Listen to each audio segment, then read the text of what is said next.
ஈன்றதாய் தந்தை முதற் கனிசுத்த திருவடிகளை வணங்கி உலகெங்கும் வாழ்ந்து கொண்டிருக்கும் தமிழ் பெருங்குடி மக்களுக்கும், வேளாளர் குல மக்களுக்கும், உலக மக்களுக்கும் அகில உலக வேளாளர் மக்கள் கட்சியினுடைய கொற்கை சிவமணி யூடியூப் சேனல் வழியாக ஒரு நற்செய்தியை தெரிவித்துக் கொள்கிறோம். புனிதவதி சித்தர் சாமி காட்டு மடம் நடத்தும் உலகத்தமிழ் அந்தாதி திருவிழா பங்குனி மாதம் 12ஆம் தேதி திருவாதிரை நட்சத்திரத்தன்று வியாழக்கிழமை 26/3/2026 அன்று மிக சீரும் சிறப்போடு நடந்தது. அந்த நிகழ்வினை தங்களுக்கு தெரியப்படுத்த வேண்டும் என்ற நோக்கத்தோடு அதை காணொளி மூலமாக இதை தெரியப்படுத்தி கொண்டிருக்கின்றோம். உலகில் முதலில் தமிழ் அந்தாதி தோன்றிய இடமான குலசேரப்பட்டினது உலகத்தமிழ் அந்தாதி திருவிழாவுக்கு சாதி சமய அரசியல் நாடு கடந்து அனைவரையும் வருக வருக என வரக்கிறோம்.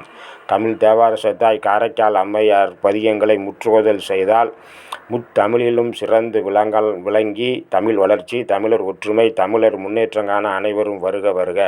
புனிதவதி சித்தர் சாமி காட்டு மடம், புனிதவதியார் 41வது தலைமுறை ஆசான் சிவசுப்பிரமணிய கொற்கை சிவமணி.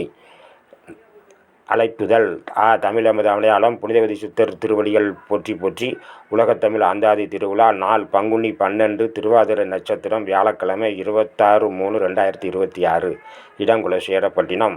அதிகாலை 5 மணிக்கு சுய வழிபாட்டின சிவபூஜை, காலை 6 மணிக்கு செங்கோல் வாழ்த்து, காலை 7 மணிக்கு உலகத்தமிழ் அந்தாதி முற்றுவோதல், மாலை 7 மணிக்கு திருவிளக்கு வழிபாடு. அனைவரும் வருக வருகன வரவேற்கிறோம். Cell number GPay number 6383008025 YouTube Korkai Sivamani. இதன் மூலம் நாம் தெரியப்படுத்துவது என்னவென்றால், இந்த நிகழ்ச்சி நிரலில் உள்ளபடி காலை 7 மணிக்கு உள்ள நிகழ்வை வீடியோ காணொலி போட்டுவிட்டோம். அதிகாலை 5 மணிக்கு சுய வழிபாடின சிவபூஜையை பற்றி காணொலியை தற்பொழுது வெளியிடுகின்றோம். அதை காண வேண்டும் நோக்கத்தோடு இந்த நோயை வெளியிடுகிறோம். புனிதவதி சித்தர் சாமி காட்டு மடம் நடத்தும் உலகத்தமிழ் அந்தாதி திருவிழாவுக்கு நன்கொடை வழங்கலாமே. இந்த நன்கொடையானது அந்த மடங்களை சீர் செய்ய வேண்டும். புனிதவதி சித்தர் சாமி காட்டு மடத்தை சீர் செய்து அங்கே அம்மையார் அருளிய பாடல்களை கல்வெட்டில் பதித்து அங்கே ஒரு கலைக்கோட்டம், அம்மையாருடைய கலைக்கோட்டம் உருவாக்க வேண்டும். கலைக்கோட்டம் அம்மையாருடைய காரைக்கால் அம்மையார், புனிதவதி காரைக்கால் அம்மையார் கோட்டம் உருவாக்க வேண்டும் என்ற நோக்கத்தோடு இந்த நன்கொடையை கேட்கின்றோம். தங்களால் இயன்றதை செய்யுங்கள். மேலும் இது போன்ற மனிதநேய இசையான தேவார இசையை உலகுக்கு கொண்டு வந்த காரைக்கால் அம்மையாருக்கு நன்றி செலுத்த உதவி செய்யுங்கள். அதிகாலை 5 மணிக்கு சிவபூஜை என்பது சுய வழிபாடான சிவபூஜை என்று நாம் குறிப்பிடுகின்றோம். சுய பூஜை என இறைவன் உள்ளம் பெருங்கோயில் ஊனுடம்பு ஆலயம் வள்ளல் புரானுக்கு வாய் கோபுரகோஷ தெல்ல தெளிந்தோர்க்கு சீவன் சிவலிங்கம் கள்ள புலனைந்தும் காலா மணிவிளக்கே என்று திருமூலர் அருளி சென்றிருக்கின்றார்கள். உள்ளம் பெருங்கோயில், நமது உள்ளம்தான் பெருங்கோயில். ஊன் உடம்பு ஆலயம், நம்முடைய ஊன் உடம்பு தான் ஆலயம். உள்ளம் பெருங்கோயில் ஊனுடம்பு ஆலயம் வள்ளல் புரானுக்கு வாய் கோபுரவாசம், நம்முடைய வாய் தான் கோயிலுடைய கோபுரவாசம். தெல்ல தெளிந்தோர்க்கு சீவன் சிவலிங்கம், தெல்ல தெளிந்தோர்க்கு நம்முடைய உயிர் சீவன் சிவலிங்கம் கள்ள புலனைந்தும் காலா மணி விளக்கே. விளக்கு 5 விளக்கு அங்கே எரியும். அதான் அந்த இதில் 5 விளக்கு வைத்திருப்போம். சிவலிங்கத்தை சுற்றி 5 விளக்கும். காலா மணி விளக்குன்னா என்னது? நம்மளுடைய கள்ள புலனைந்தும் 5 புலன்கள் மெய், வாய், கண், மூக்கு, செவி ஆகிய 5 புலன்களும் 5 விளக்காக இருக்கக்கூடியது தான் கள்ள புலனைந்தும் காலா மணி விளக்கே என்று திருமுறை அள்ளி சென்றிருக்கின்றார்கள். ஆகவே நமது உடம்பிற்குள்ளே, உயிருக்குள்ளே இறைவன் இருக்கின்றார். உடம்புக்குள்ளே உயிர், உயிருக்குள்ளே இறைவன். டயருக்குள்ளே டீப்புக்குள்ளே காற்று என்பது போல நம் உடம்புக்குள்ளே இருக்கக்கூடிய இறையாற்றலை வெளிக்கொணர்வதற்கு வலுக்குள்ள பயிற்சி தான் சுய வழிபாட சிவபூஜை. சிவபூஜை என்பது சிறிய சிவலிங்கத்தை அவர்கள் கோயிலில் செய்யக்கூடிய அனைத்து முழுக்குகளும், நீர் முழுக்கு, மஞ்சள் நீர் முழுக்கு, நம்ம பஞ்சாமிர்தம், பால், தயிர், நெய் எல்லா முழுக்கையும் நாம் நம் இடத்தில் வைத்து செய்து அதன் பிறகு அதற்கு பூஜை செய்வோம். கோயில் கருவறையில் என்ன செய்கின்றார்களோ அதையே இதை நாம் செய்வோம். அந்த வகையிலேயே தான் இந்த சிவபூஜை. எந்த நிகழ்ச்சி நாம் தொடங்கினாலும் அதிகாலையிலே 5 மணிக்கு சிவபூஜை செய்வார்கள். சிவபூஜை செய்து அந்த சிவலிங்கத்தை ஒரு பெட்டி மாதிரி வைத்திருப்பார்கள்.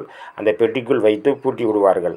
அந்த இடத்தை தூய்மைப்படுத்தி விடுவார்கள். நம்மளுடைய சைவ நெறியிலே நமக்கு அடிப்படையாக உள்ளது சமய தீட்சை, அப்புறம் சமய தீட்சை, விசேட தீட்சை, அப்புறம் சிவபூஜை,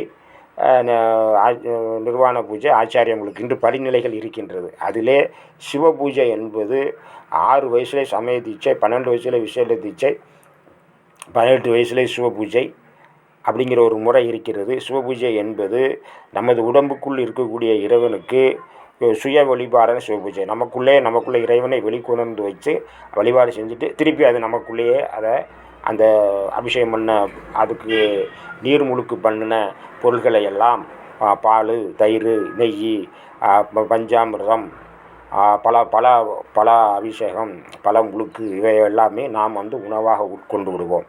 ஆகவே அது நமக்கு சுய வழிபாடான சிவபூஜை. சிவபூஜை என்பதே சுய வழிபாடுக்குள்ள ஒரு பயிற்சியினுடைய ஒரு படிநிலை. இது ஒவ்வொரு சைவர்களும் செய்ய வேண்டிய கட்டாய கடமையாகும். அதிகாலை வேளையிலேயே சிவபூஜை செய்ய வேண்டும், காலையிலேயே சிவபூஜை செய்ய வேண்டும், மதியம் அன்னம் பாலிப்பு செய்ய வேண்டும். இருந்தோம்பி இல்வாழ்வதெல்லாம் விருந்தோம்பி வேளாண்மை செய்தல் பொருட்டே என்ற வள்ளுவர் பெருந்தகை அளிக்கின்றார்கள். இல்லறத்தில் இருக்கிறவர்கள் அதை மரியாதை செய்ய வேண்டும். மாலை திருவிளக்கு வழிபாடு செய்ய வேண்டும். அந்த முறையை நமது புனிதவதி சித்தர் சாமிகாட்டு மடம் அந்த நிகழ்வை மக்களிடம் பரப்ப வேண்டிய நோக்கத்தோடு தான் அந்த நிகழ்வினை நாம் செய்து கொண்டிருக்கின்றோம். அந்த வகையிலே இந்த அந்தாதி தோன்றிய பங்குனி திருவாதிரை அன்றைக்கு அந்தாதி அருளி இங்கேருந்து கைலை நோக்கி சென்ற காரைக்கால் அம்மையார் சென்ற இடத்தில் பரமதத்தனும் பரமதத்தனும் அவருடைய மனைவி உமாபதி, மகள் புனிதவதியும் வாழ்ந்த சிதம்பர செட்டி தெரு என்ற நடுத்தெருவில் அந்த இல்லத்தில் அந்த திருப்பணி செய்ய இருக்கின்றோம். அந்த இடத்தில் இப்பொழுது சிவபூஜை செய்து கொண்டிருப்பதை தான் தாங்கள் காண்கிறீர்கள். இந்த இடத்தை புனிதவதி சித்தர் சாமிகாட்டு மடமாக ஆக்க வேண்டும். அதற்குடைய முதல் முயற்சியை தான் நாம் இதை செய்து கொண்டிருக்கின்றோம். அந்த முதல் முயற்சி சீரும் சிறப்போடு நடந்து முடிந்தது.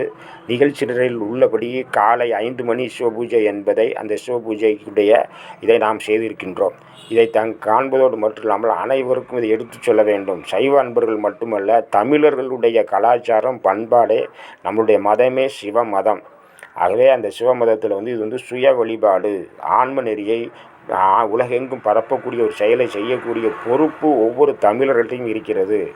இதை பரப்ப வேண்டும் என்ற நோக்கத்தோடு தான் 13ஆம் நூற்றாண்டை சார்ந்த மெய்கண்டார் அவர்கள் சிவஞான போதத்தை அருளி செய்தார்கள். அந்த சிவஞான போதத்தை பரப்ப வேண்டியது நம்முடைய கடமை.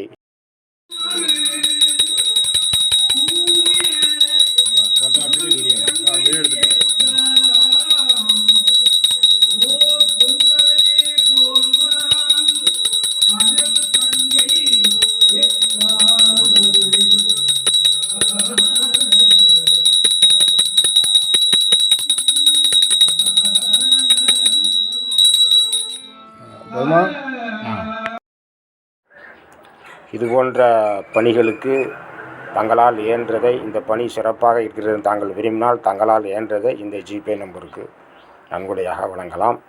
மேலும் இந்த பணியானது நிகழ்வு இந்த திருவிழா முடிந்ததோடு மட்டுமல்லாமல் அந்த மடத்தை சீர் செய்து சாமிகாட்டு மடத்தை சீர் செய்து புனிதவதி சித்தர் சாமிகாட்டு மடத்தை புனரமைப்பணி செய்ய வேண்டியிருக்கிறது. தற்பொழுது இந்த காணொலியை பார்த்து கொண்டு இதற்கு முன் தொடர்ச்சியாக இருக்கக்கூடிய காணொலியை பார்த்து கொண்டிருக்கிறோம். இந்த மடத்தை சீர் செய்ய வேண்டிய பணி நிறைய செய்ய வேண்டியிருக்கிறது. ஆகவே இந்த மடத்தை துலக்குவது என்பது சாதாரணமாக விஷயமல்ல. ஆகவே அதற்கு தங்களால் இயன்றதை செய்யுங்கள். இது மனித நேயத்தை பரப்பக்கூடிய மடங்கள். சைவ மடங்கள் அனைத்துமே இல்லறத்தில் இருந்து தான் பணி செய்ய வேண்டுமே ஒழிய துறவரத்தை வலைப்படுத்தக்கூடியது அல்ல. நம்முடைய மதம் சிவமதம், உலக சிவமத மறுமலர்ச்சி இயக்கம் என்பதை நாங்கள் உருவாக்கி இருக்கின்றோம். அதை உலகெல்லாம் பரப்ப வேண்டும். அதிகாலையில் தீட்சை கொடுக்க வேண்டும். தீட்சையினால் என்ன நன்மை இருக்கிறது என்றால் பல நன்மைகள் இருக்கின்றதாகவே தங்களால் இயன்றதை செய்யுங்கள். நன்றி, வணக்கம்.